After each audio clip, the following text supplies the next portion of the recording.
Takže dobrý den lidi, já jsem Ohňovek20 a vítám vás u dnešního videa. Dnes si tady dáme sice trochu opožděně, ale taky ochutnávku fizzy drinku. Ochutnávka fizzy drinku, no jo, já vím, čekal jsem až to dá a jak si už je pár měsíců over, ale to nevadí, protože si to ochutnáme právě teď. Takže, máme tady všechny tři příchutě, kolu, tropical a malinu. Takže bych asi začal tou kolou. Dobrý.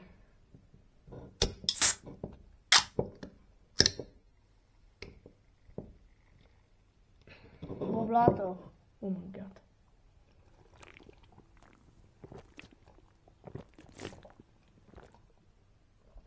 To chutná jak normální kola.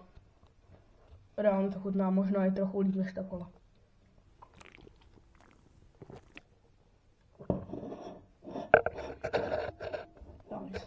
Kolik děláš bodu z 10?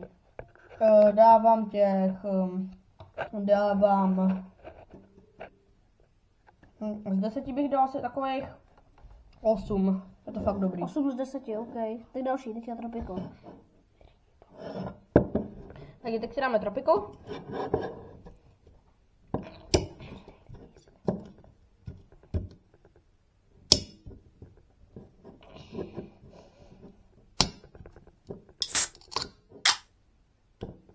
To vypadá ještě líp než ta kola.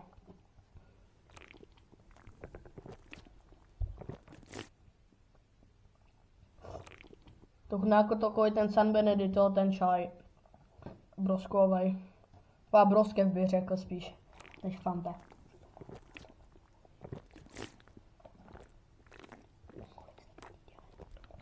Dávám tomu takových 6 z 10.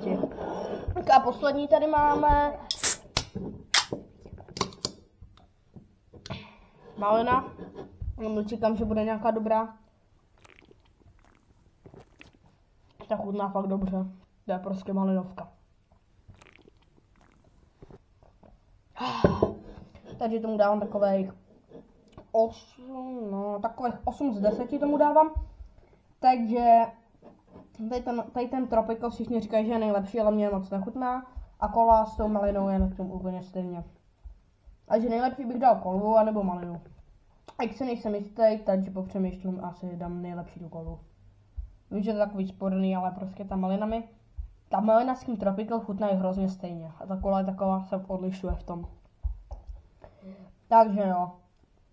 Udělal jsem video, což je dobrý, protože jsem teďka měl měsíc pauzu od videí, protože jsem si potřeboval vydechnout od videí, který teďka dělám pár velkých projektů, pár streamů. Takže tak. A teďka teda to bude ode mě dneska všechno. Děkuji, že jste se koukali na takovou kratší ochutnávku fizzy drinku.